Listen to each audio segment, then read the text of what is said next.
Hello, fellow investors. This is the seventh and the last household and personal product stock I'm screening, NWL stock, Newell brands. They are known for their Rubbermaid storage and container products. This is NWL stock valuation summary.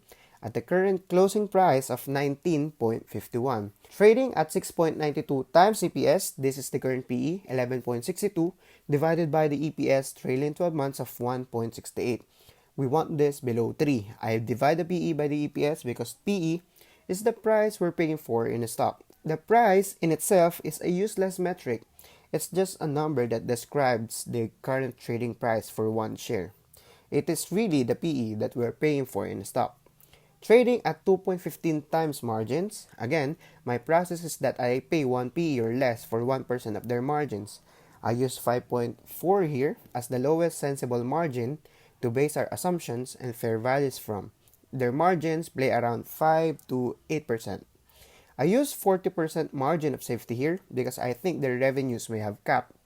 I see negative revenue growth here. I discounted that 40% margin of safety from their highest margin of 8.03, and that gave me my entry PEs of 4, 5, and 6. Of course, with revenues at cap, you shouldn't pay premium for the stock. Trading at 24.31 price of free cash flow, it's expensive. I only have an allowable of 20 price of free cash flow. Although, among the stocks in the same sector, NWL stock is the only stock within my allowable PB ratio, only 2.03. My allowable PB is 5. Historically, PE ratio-wise, it's cheaper, 0.74 times.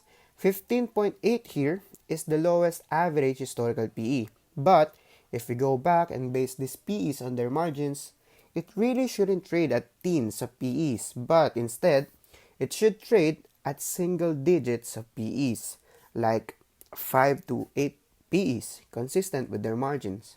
Historical price of free cash flow wise, it's expensive now compared before, 1.7 times multiple.